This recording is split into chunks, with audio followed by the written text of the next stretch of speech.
What's going on, traders? Welcome to the midweek market update where I do a technical analysis and give you my thoughts on SPY, the Qs, and IWM. I've also got 4 trade ideas for you at the end of the video, so stay tuned.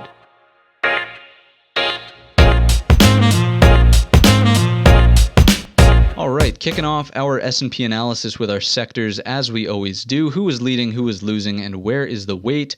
Builders up the most today to the tune of 1.82, and utilities leading the pack to the downside, but only about 0.84% there to the downside, not a whole lot. And neither one of those sectors really make up a whole lot of weight inside of the S&P 500 itself. So what sectors do? Obviously the XLK for the tech sector, the heaviest weighted sector, up about 1%. XLF, the financials, the second heaviest weighted sector, up 1.4%, and XLV, the healthcare sector, that's the third heaviest weighted sector, up 1.18%. And just overall, if you look at the sectors, I mean, overwhelmingly green today, and that's exactly what you want to see, backing a positive move inside of the S&Ps, as well as the Qs and IWM, which was the clear winner, up to the tune of 2.5% just about today. And again, you can have more confidence in a move as these sectors are confirming what the broad market is doing.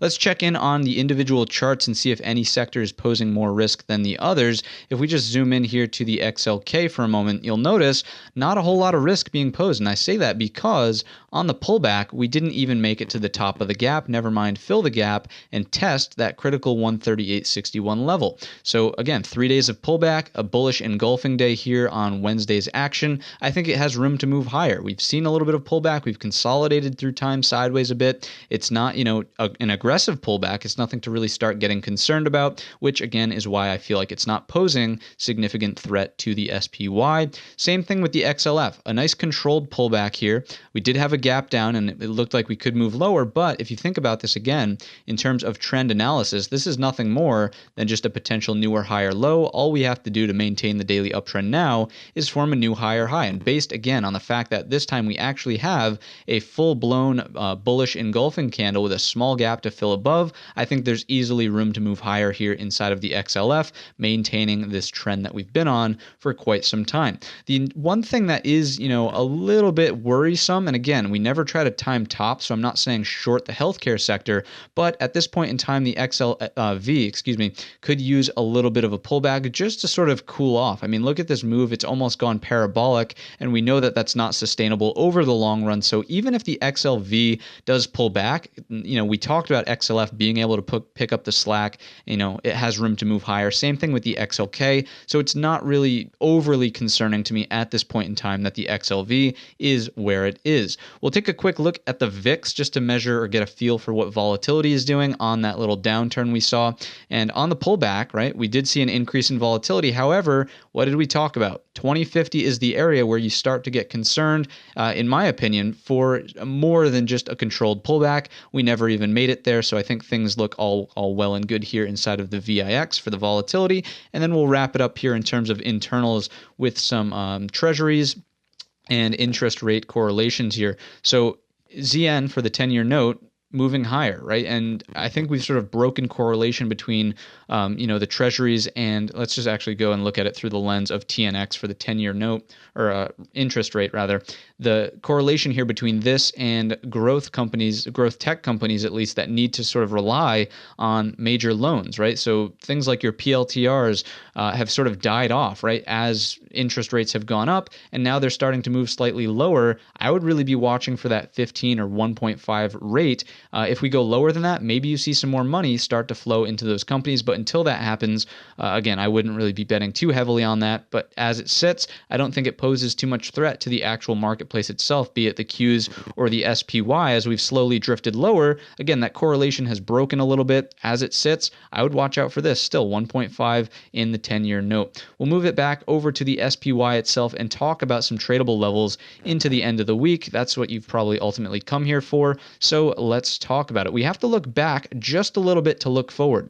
And the reason I say that is because we saw these, 2 or 3 days, depending on how you want to classify it, as pullback. And I think what that's done is, more importantly than structural repair, it's given the market some sentiment repair. So everyone who sort of thought that this rally here couldn't continue higher, it needs to pull back a little bit, well, they've finally experienced that little pullback here, this little little 2-day pullback. And I think that's eased the mind of a lot of people who are participating in the rally. They're like, okay, we've seen the pullback. It's not like the market just went up and up and up and up and up, and it was like I was chasing a balloon. We're starting to see that little pullback. Now, in terms of levels to trade against, we talked about 413.50 being a liquidation break area, essentially, in the weekly watch list on Sunday, right? Now that we've liquidated underneath it, you'll notice we defended the 410.50 area. So at this point in time, I would say anyone who piled into shorts on the liquidation break as that tape really sped up there on Tuesday, they're likely out of their short at this point in time, right? If they were just looking for a quick payday, maybe to break that next one and get the next liquidation break,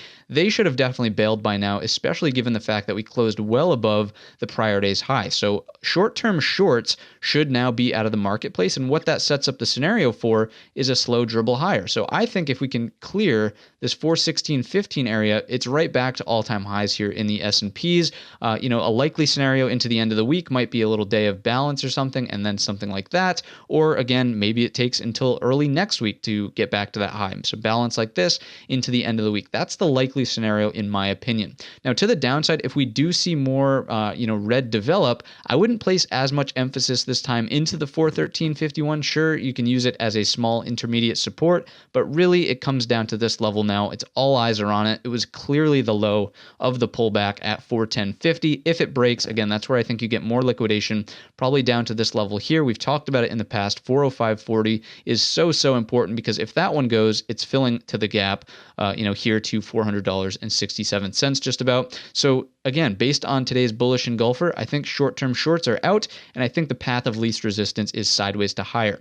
Now, what we'll talk about here in the internal screen, and again, if you're not familiar with this screen, definitely get familiar. We talk about it every single week. It's very important. You should be watching it intraday. Top right-hand corner, we'll talk about what it all means and how you can set it up. But for now, what I want you to focus on is the relationship between the volume and the selling here on Monday versus the action we saw on today's trading day specifically. If we think about Monday quickly, low volume moved to the downside. Breaths were never really impressive. They were split all day and never really reading greater than -1, maybe -1.5 on that move lower. And notably, the ticks, extremely bearish distribution, right? Punctuated by a very bearish cumulative read down below. So what does that look like in terms of selling in the S&P? Well, here you go. Sell, reprieve, so on and so forth. So that's a stronger seller in my opinion. And the reason we bring this up is one, because note the volume. The stronger seller didn't really have volume backing it. And then two, compare that to what we saw on a day like Tuesday when the liquidation break actually happened. So selling volume actually picks up, right? And here in the tick, we actually register some, back-to-back serious reads to the downside, being greater than -1,000 there. Two of them, even a read there, and this one certainly dipped into that zone. But basically, if we compare that price action, it's straight down, right, with no sort of reprieve. And if we think about that liquidation break 413.50 in the S&Ps, that's basically this level here inside of the ES futures. And as it broke, boom, that's where you get that nasty slide, and then we go sideways. But again, the reason I bring this up is compare the stronger selling on Monday to what happened here. We know that these are likely longs panicking out of positions. They're not really, new shorts entering the marketplace, so I'm not placing too much emphasis into this stronger lower volume.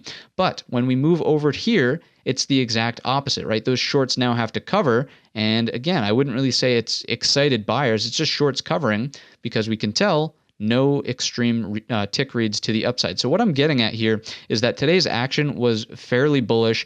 And again, the sell side activity, it never really was anything that we had to be concerned with, right? No volume on the serious selling, and this was just liquidation break. We take it all back with the squeeze of anyone who piled in short with poor location on that Tuesday number. And also keep in mind today, look at the breath read on the close. This was just increasing all day from 1.5 about on the open, just went all day higher, 2.5, 3, 3.5, 4, 5, 6, closing at 7.2. So I think the volume really supported the move higher more so than it did to the move lower, okay? And lastly, before we move to the market profile, just looking at the ADD, the break of the zero line, you have to work so much harder to get it back up and over the zero than if it were to just start up here. So that's another bullish sort of thing in my back pocket, essentially, for today's action, supporting the theory that we probably move sideways to higher into into the end of the week. Just because we've talked so bullishly about today's action doesn't mean we can't roll over. I just don't think it's a likely scenario at this point. Again, sideways consolidation or maybe slightly higher into the end of the week looks likely to me. Next up, we have the market profile, right? And something I want to point out about this is that in today's action, good excess on either end of the spectrum. So at this point in time, it's not like we really have to repair anything there. Point of control migrated higher with price, which is, again, always a bullish thing. But what you'll notice is that if we look at, what's happened here, let me just draw a rectangle. We essentially have low liquidity on today's profile and a poor low from Tuesday. So that's not to say that we have to come back down here and repair this poor structure. But what it is to say is that if we start to violate this area here, and let's just put an ES value to it, that's going to be, let's say, 41.31. If we're to revisit that, I would expect a rotation to potentially retest the bottom end of that. And again, remember that this is that 410.50 mark. If we go lower than that, expect another liquidation break. But as the profile sits right now, nothing really overly concerning. It looks like we are starting to build a little bit of an overnight distribution up higher. If we can accept, again, here's sort of a freebie for you. If we can accept this area in the overnight session, again, it would look something like this, but here higher, right? Accepting that point of control, then again, that builds the case stronger for a sideways to up day into the end of the week, at least for the Thursday session. If we go lower, that again changes the odds here. So profile looks all good there. Let's move over to the rest of the broad market, starting with the Qs. And what I want to do on the Qs actually is just zoom in a bit here, if this would load. There we go. And pick out some nuanced levels for you. Obviously, this is just a range, right? So you could trade it now that we've moved off the lows to be patient and wait for the break here of that 340 mark, 341 just about, for the potential retest of the all-time high. Or if you're skeptical of it as it sits, maybe you start to look for areas of resistance and bearish patterns to form. I just want to zoom in slightly and see if we have any sort of areas we can pick out here. Obviously, this area would be something to pay attention to. So I would be watching out for 339.43 into tomorrow. If we can't get any acceptance, maybe we pull back, do something like this in the post market, set a lower high. Your short is just underneath that, right? Boom, to potentially move. Again, this would have to be very timely and efficient. Your short would probably be a retest of that 337.20. But again, do you think that's the likely scenario after today's action? I personally am not favoring it. Sideways to up, again, seems like to me the path of least resistance. Let's go to the IWM and we'll go back out to something like a daily time frame just to check in on this action. And again, obviously the clear winner here, bullish engulfing candle right back up to the 50 SMA. However, I'll just remind you that, again, we're sort of talking about this range and where do we sit in relationship to the 50% mark of that range, just barely peeking our heads back up above it. So again, just more of a benchmark to me as opposed to something like, okay, I'm going to go out there and buy IWM calls just because we have a bullish engulfer here. Again, 50 SMA is just overhead. If we move higher than that, I'd be watching out for 226. To the downside, we talked about this being a liquidation point. Got it right to the 215. Again, same exact sort of theory as what we talked about in the S&Ps. Short-term shorts should be out of the IWM. I think it can dribble slightly higher to sideways into the end of the week. Let's move into those four trade ideas now and start off with CLX for Clorox. And if we just zoom in on the action here, it looks like we have to move this back to a 1-year chart. Bear with me for just a moment. There we go. And check out this. Earnings are around the corner. However, pressure cooker top right at 196.50. If we can take it out, look to the left. Not a whole lot of structure in this area of the chart. So I would say target first 200, the whole psychological number. If we blast right up through it, it's then the 200 SMA, which depending on time of week and if it really, is a strong breakout goes in a couple days, maybe it takes longer than that. Basically, this could be anywhere from 206 to 205 pending time.